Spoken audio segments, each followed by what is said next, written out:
Welcome to Something More with Chris Boyd. Chris Boyd is a certified financial planner practitioner and senior vice president financial advisor at Wealth Enhancement Group, one of the nation's largest registered investment advisors. We call it Something More because we'd like to talk not only about those important dollar and cents issues, but also the quality of life issues that make the money matters matter. Here he is, your fulfillment facilitator, your partner in prosperity, advising clients on Cape Cod and across the country. Here's your host, J. Christopher Boyd.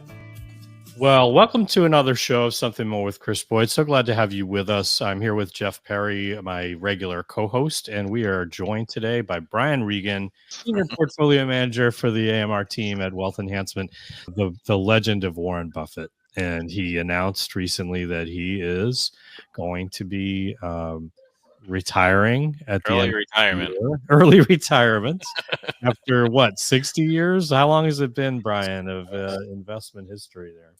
I think he said he made his first investment when he was 8 years old. Wow. 87 years, let's call it.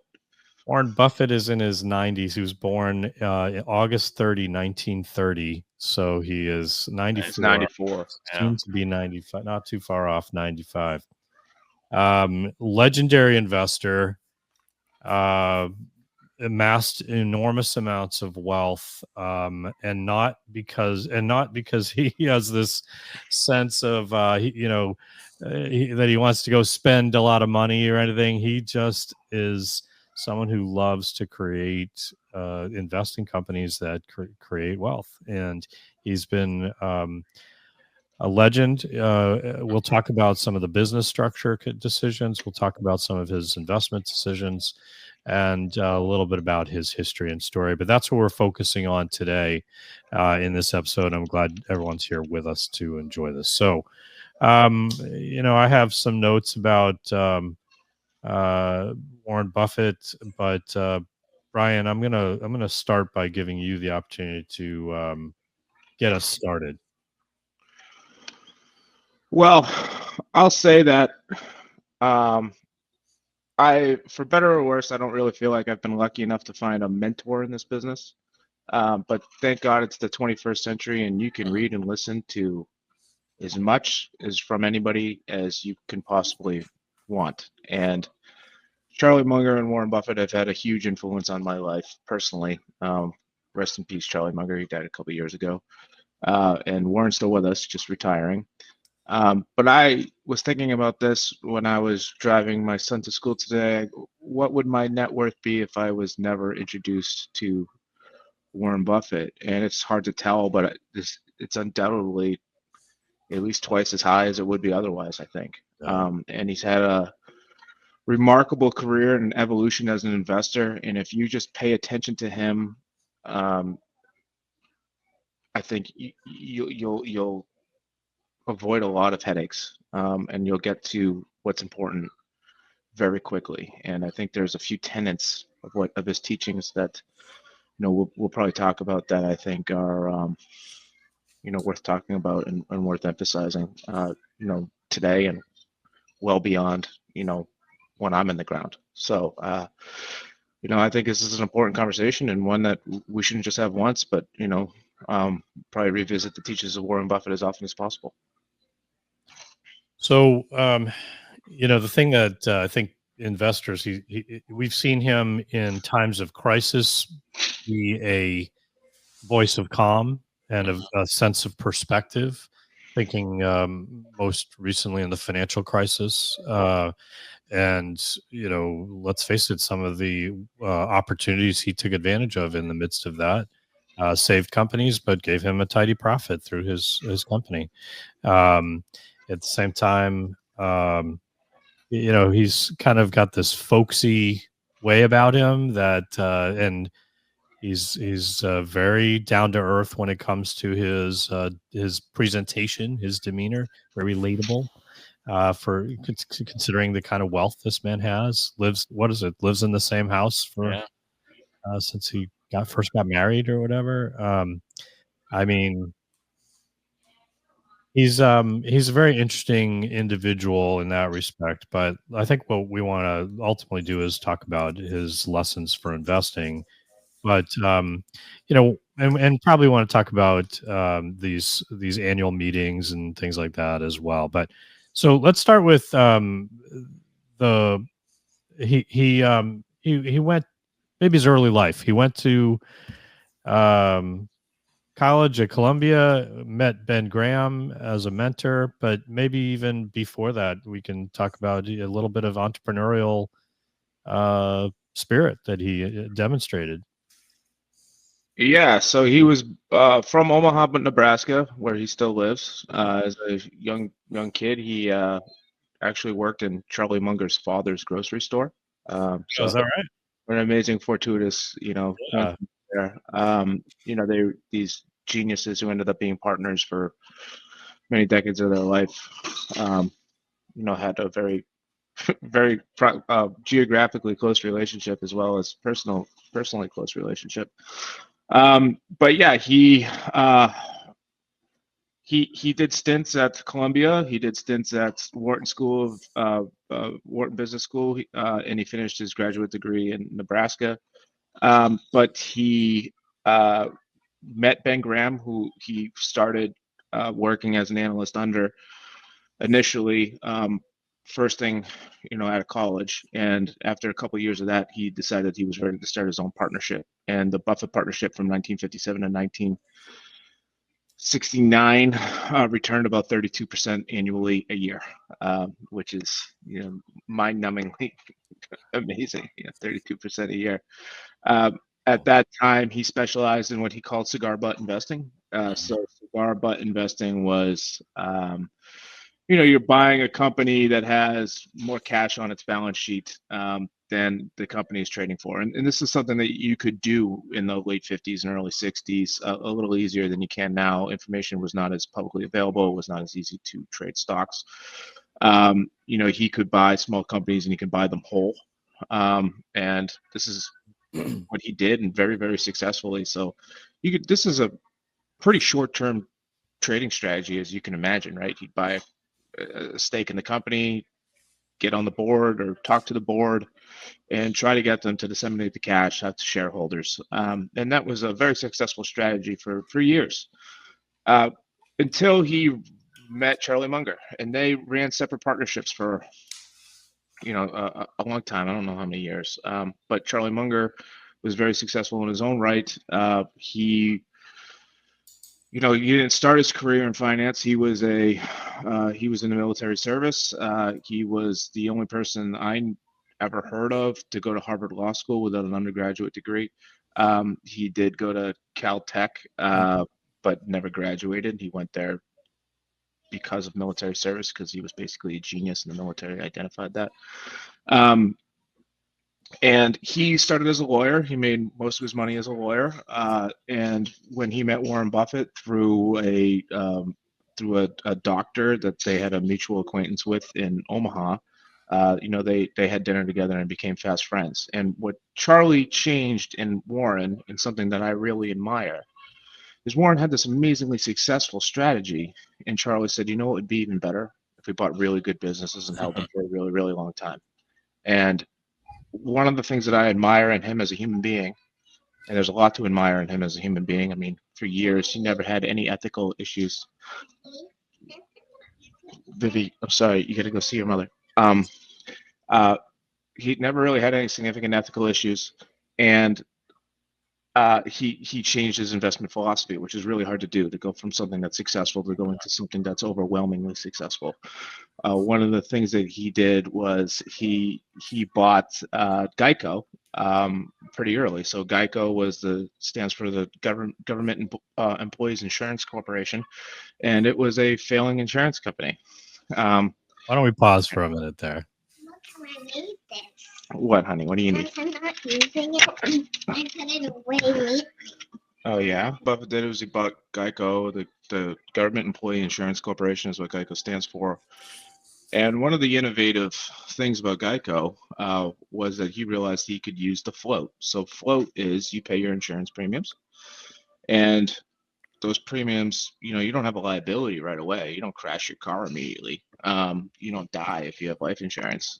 What the insurance company does is they invest it. And when Warren figured this out, he said, "This is free capital that I can invest." And he made that the cornerstone of Berkshire Hathaway. Berkshire Hathaway is the name of his firm now, but it was really a failing textile company and not a good investment. He'll be the first one to tell you that it was, an awful investment, but he ended up using it as a holding company and putting Geico under that umbrella and building out both operating companies and investment securities under that umbrella. So, him with Charlie Munger changed how they did things from basically a hedge fund to, a holding company conglomerate that emphasized great management and good companies. And, the $1 trillion later, it's one of the most amazing organizations in the world. One of his first forays into this, let's buy a great company and hold it, is See's Candy. He talks about it all the time. It's a relatively small company, considering that they own 2% of Apple, which is a $3 trillion company. But he'll talk about See's Candy all the time because See's Candy was the first company he bought that, on a valuation basis might have seemed expensive. But it ended up being the cheapest company he could have possibly imagined. And you guys hear me say a lot that I don't really appreciate PE ratios, and I think this is a good example why. And one of the ways that I got around that was to listening to Warren. If you have a great company that's consistent and growing, you might want to pay up a little bit of a premium rather than buying a business that's not doing so well, that might not be with us for much longer. It might be a better value actually for paying more for the earnings. And I think that's one of the great lessons that he's personally given me. When you come to personal lessons too, I've used float in my life. The idea of float is something that I have actively tried to do. It was a lot easier to do during the 0% interest era. But I'll give you some examples. When I graduated from college, I had a job. I didn't make any money whatsoever to speak of, and I wanted to study for the CFA. Now, the company that I worked for would pay for your books and your registration, but only if you passed. So that means I needed to find a way to come up with, let's call it $1,000 to get the books and the registration. I got a 0% credit card. That was essentially my float. That was a float, and the investment was me actually doing the work and passing the test. I 5 years ago, I bought a new car at 0% interest.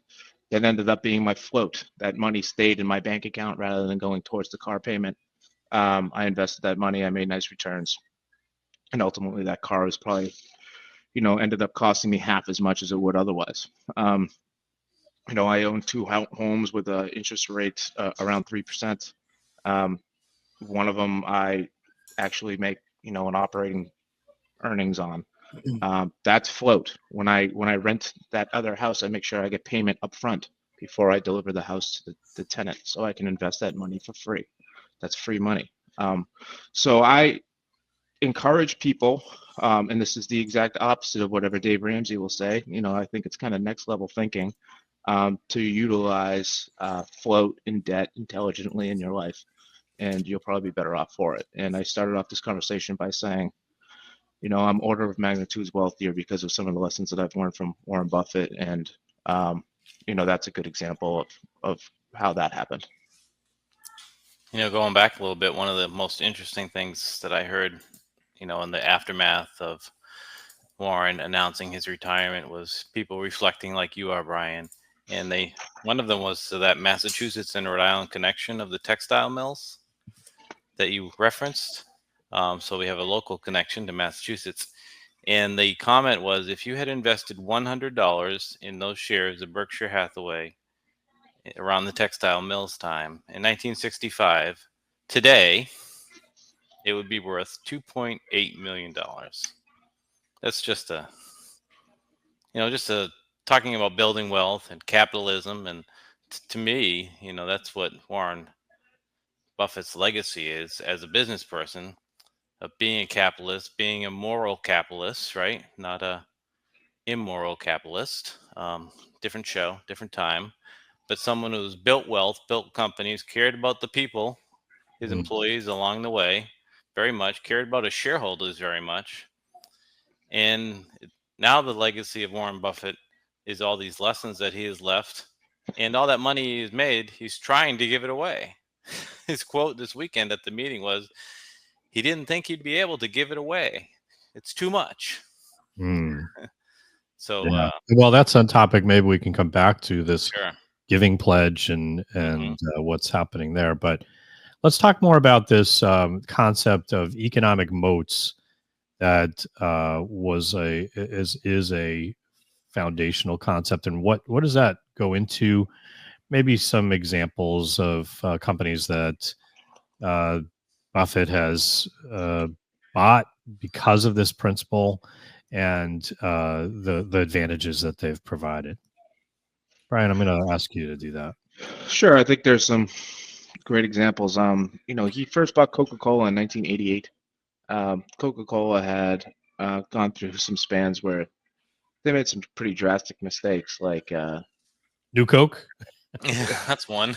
I think that happened a little later, but I'm teasing. they were actually investing in like movie theaters, and they were trying to forward integrate. And Warren kind of identified then at that very, very cheap price that what they sell is sugar, and it's distributed globally, so ultimately that's a great business. They don't even own the bottling.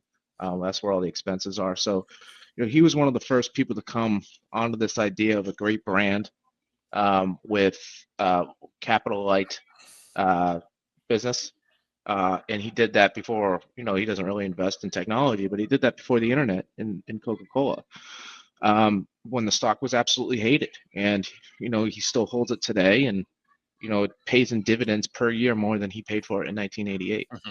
So it's just, a remarkable example of identifying a great business and holding it.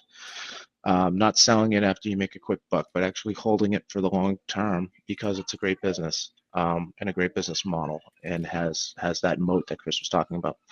Another example is American Express. Again, he bought this company when it was absolutely hated, but what he identified was this was a globally recognized brand that was important to not just consumers, but it was almost a status symbol. And he recognized this early. And American Express is different from Visa and MasterCard in the idea that they actually are a bank as well as a card provider. So they aren't just processing the transaction, but they're actually extending the credit as well.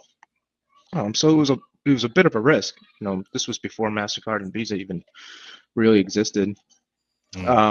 And he still holds that today. Another great example. Right? I mentioned earlier that he owns Berkshire Hathaway owns 2% of all of Apple. It's a remarkable thing. He says he'll be the first one to tell you that he doesn't invest in technology, but what he did was he recognized that an iPhone is not technology so much; it is a consumer product. And if you look at it as a necessary thing in people's lives rather than a technology product, then you can come up, you can understand it more easily and not dismiss it. What he would say is it's within his circle of competence.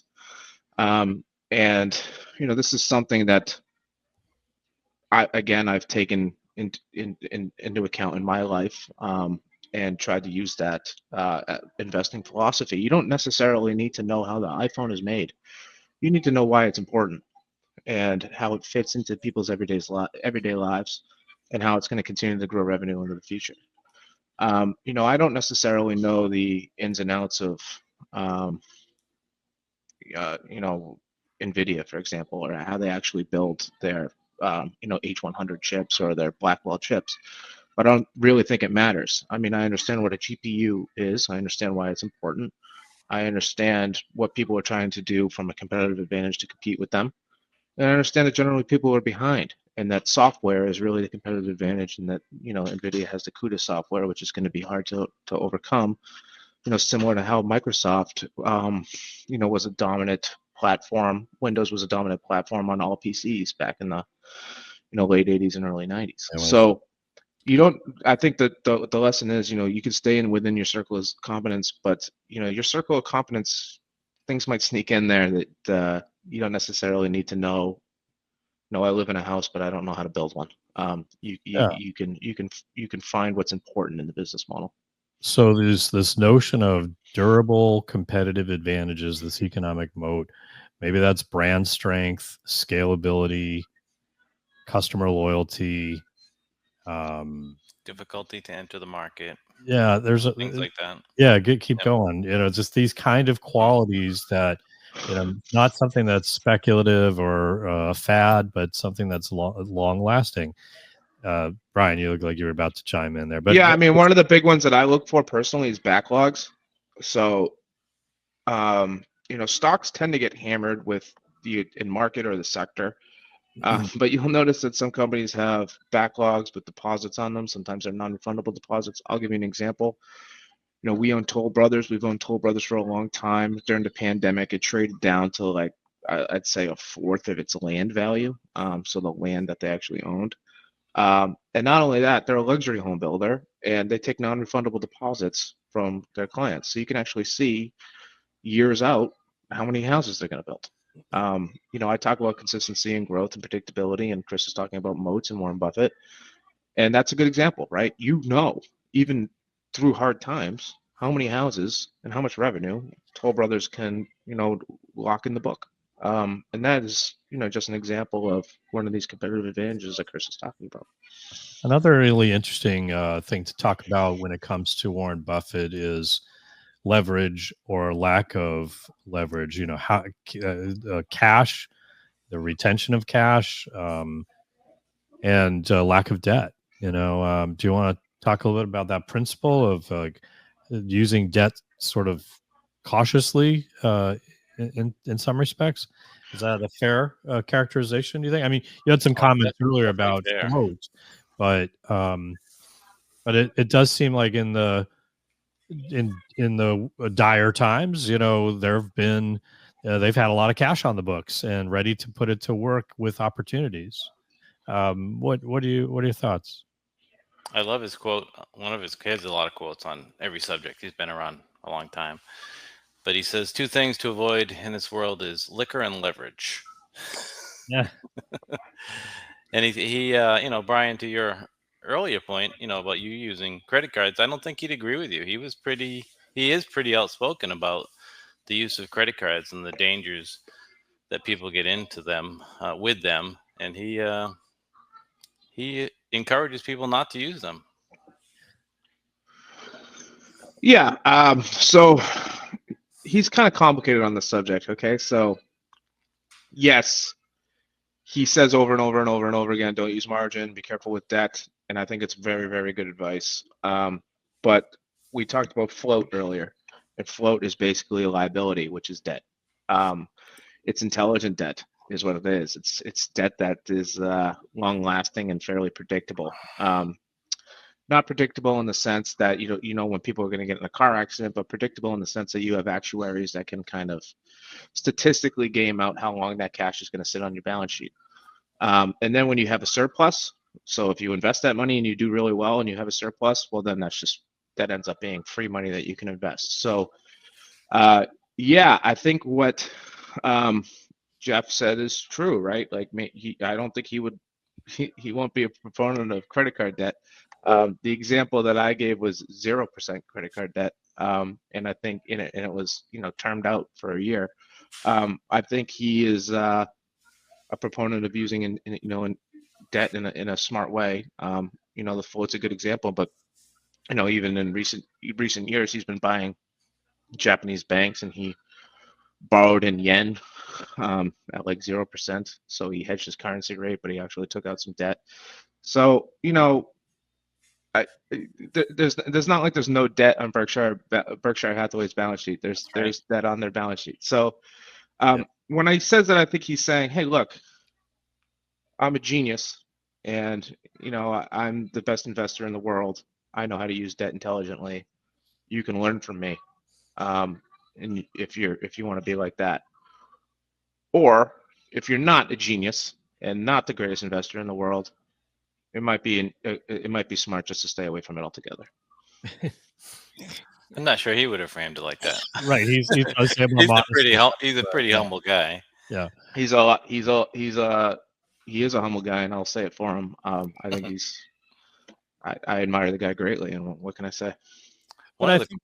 Oh, sorry. Go ahead. was gonna And there's say- all kinds of great anecdotal stuff in terms of the Yeah, yeah. isms. Yeah. Right. So that could be its own show someday. But Jeff, go ahead. I think one of the interesting questions that, what motivates Warren Buffett? I mean, Brian, you've talked about some of the successes and his history, and Chris, you noted that he lives in the same house that he's lived in, and he's known to be humble and conservative. And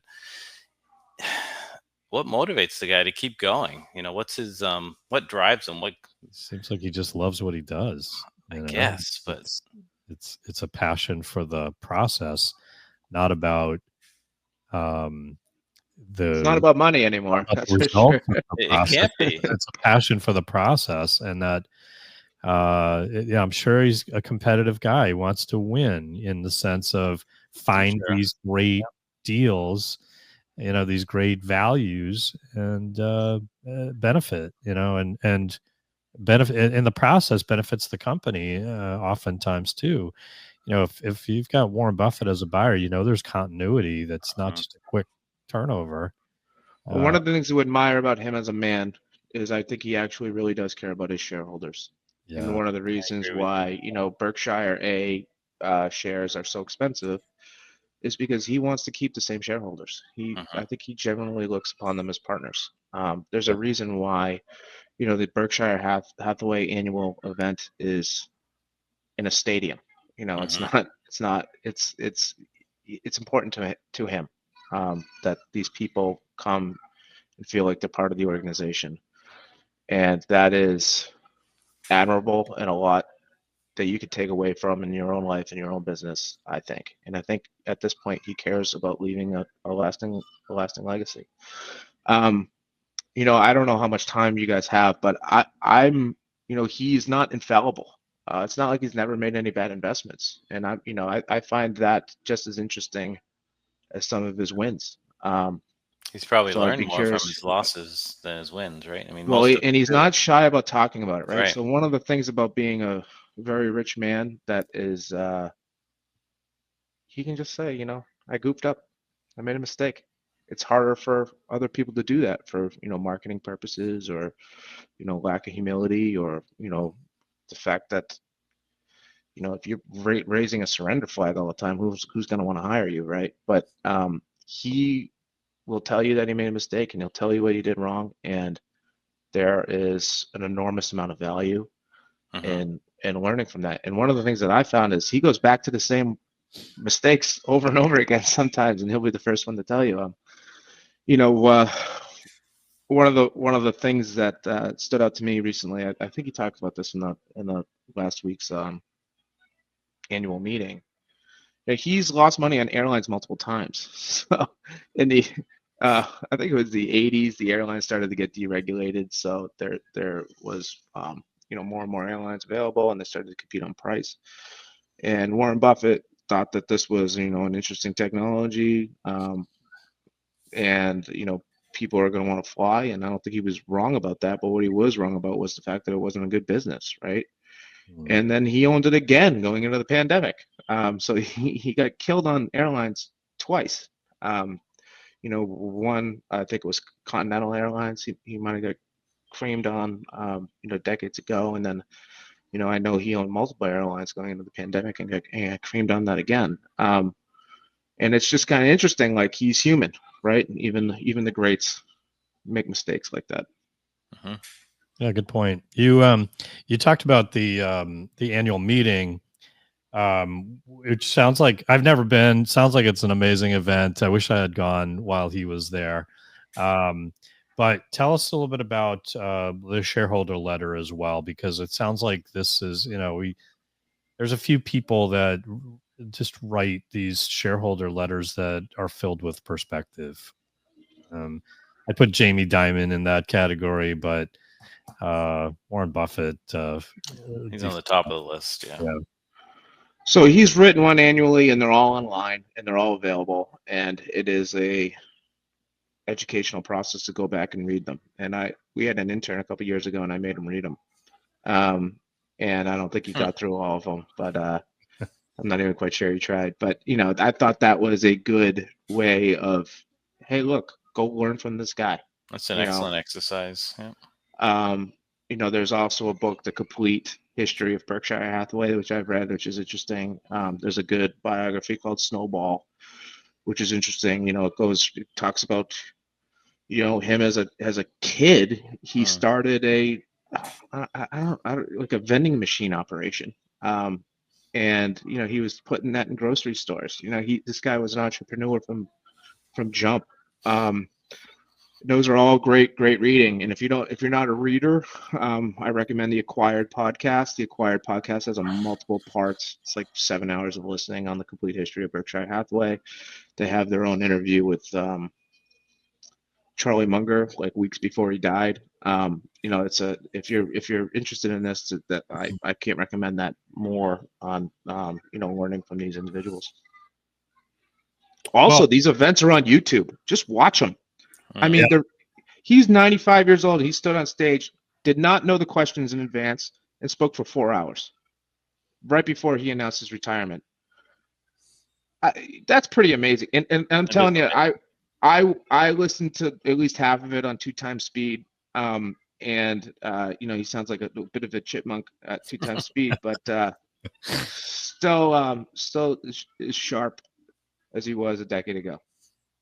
Yes. Well, I wanted to come back to one thing that we just kind of skipped past a little bit because we got a little sidetracked, but that it seems that Berkshire has this capacity and tendency to retain cash and to build up cash, which oftentimes provides them opportunities.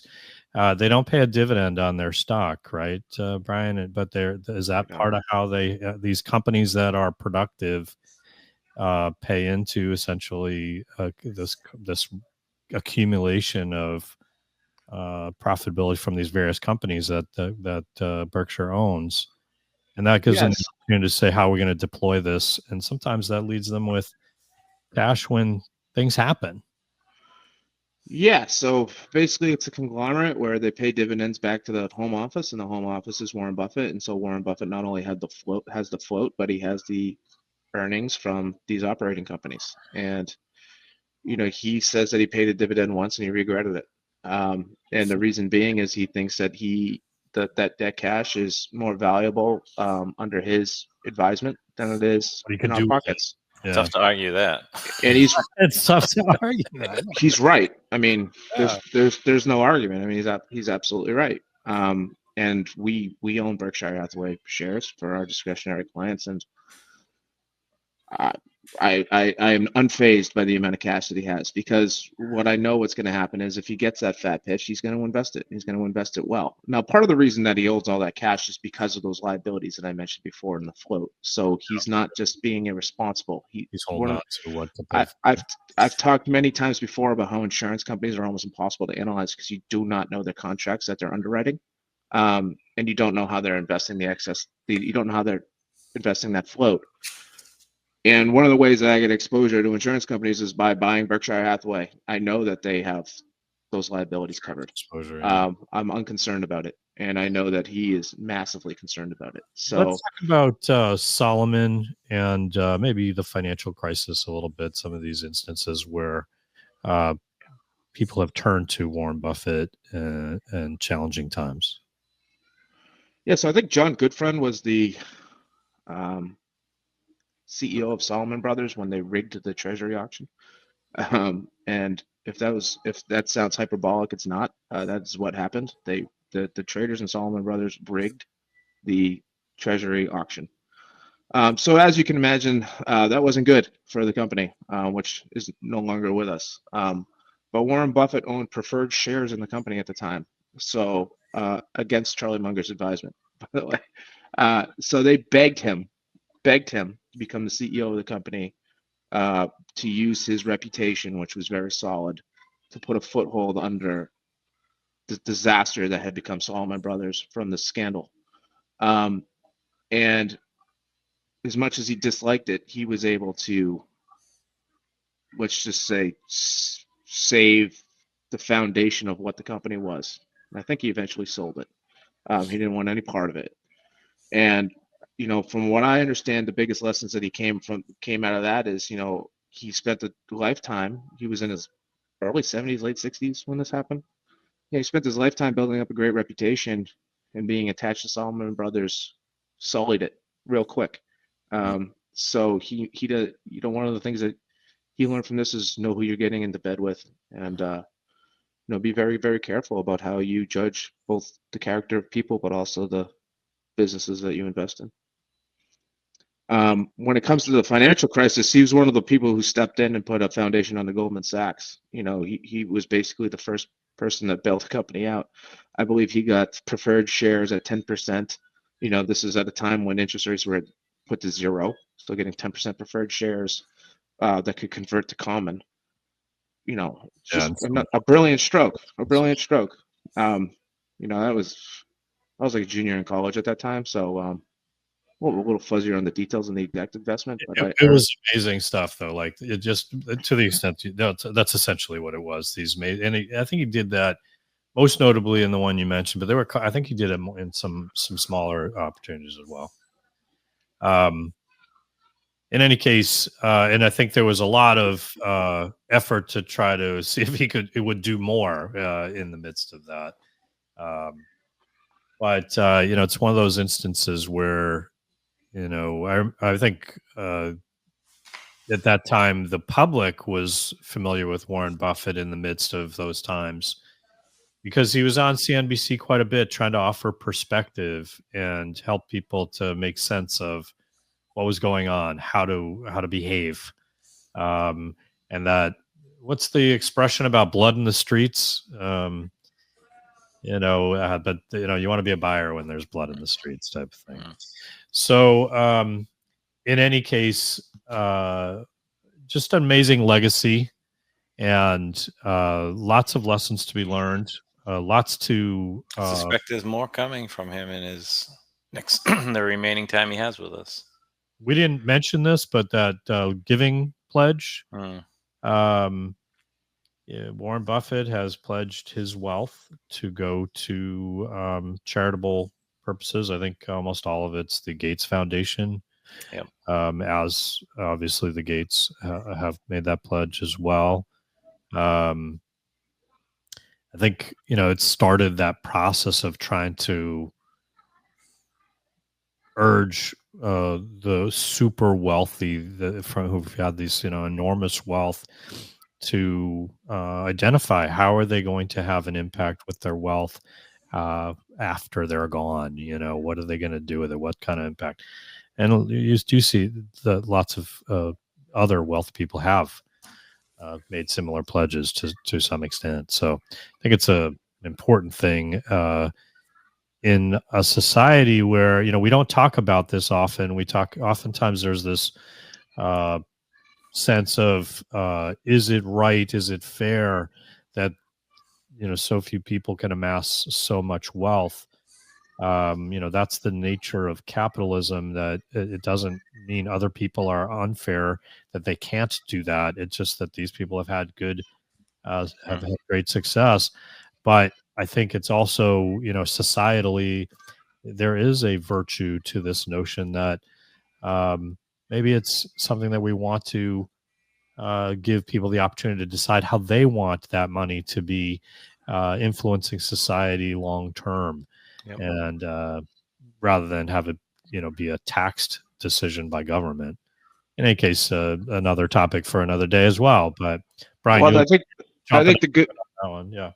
I think the good news is, even after he's gone, which I hope isn't for a very, very long time, just because he's retiring doesn't mean he's leaving the earth. Right. But his son and daughter are going to take up that mantle. So the philanthropic ventures are going to continue, and I think he's going to make sure. Well, he's going to make sure that in his estate planning, if you will, to bring it back full circle, that that wealth is going to be given to good causes for generations to come. And I think that is, great news. And we talked about what's motivating him. Maybe that's motivating him. The wealthier he can become, the more philanthropic he can be, and the better off the world will be. And I actually believe that to be true with a guy like Warren Buffett. With other people, I just think they're mostly being self-serving. But with him, I think it's genuine and it's true. One thing I wanted to bring up, because I imagine we're probably running out of time, but I know this is near and dear to Jeff's heart, particularly, and definitely to me too. Warren says it's impossible to time the market. He doesn't even try. That's coming from a guy who seems to be awfully good at it. He is awfully good at it. So what lessons do we take from that? Well, he's not timing, right? He's looking for great value, and great value. You tend to get great values at bottoms, and you tend to get excessive values at tops. So I think that's the lesson that I take from that. Don't necessarily try to time the market. I think you could throw out your charts for the most part altogether. But look for good value. Look for actual businesses. You're investing in businesses, even when you're buying an individual stock. Even if you're buying one share, you're buying into the prospects and cash flows of that business. If you evaluate your stocks on that basis, I think Warren has shown that over generations and generations, and I think this will continue to be true for generations, that is the best way to invest and outperform, by finding great businesses and investing in them. Not market timing, and one of your favorites, Chris, having a robust liquidity bucket. Yeah, there you go. Well, I think, these are some of the lessons. And if you are in a position where you think this investing is challenging, and it is, it's something you sometimes can benefit from getting help in the process. And helpful perspective on how to approach things, whether it's good times or bad. So if that's something that you'd benefit from, please don't hesitate to reach out to our firm to see if we could be a resource to you. We offer a complimentary consultation and would be happy to speak with you. Everybody, thanks for being with us, guys. Thank you. Thank you. And until next time, keep striving for something more. Thank you for listening to Something More with Chris Boyd. Call us for help, whether it's for financial planning or portfolio management, insurance concerns, or those quality of life issues that make the money matters matter. Whatever's on your mind, visit us at somethingmorewithchrisboyd.com or call us toll free at 866-771-8901. Or send us your questions to amr-info@wealthenhancement.com. You're listening to Something More with Chris Boyd Financial Talk Show. Wealth Enhancement Advisory Services and J. Christopher Boyd provide investment advice on an individual basis to clients only. Proper advice depends on a complete analysis of all facts and circumstances. The information given on this program is general financial comments and cannot be relied upon as pertaining to your specific situation. Wealth Enhancement Group cannot guarantee that using the information from this show will generate profits or ensure freedom from loss. Listeners should consult their own financial advisors or conduct their own due diligence before making any financial decisions.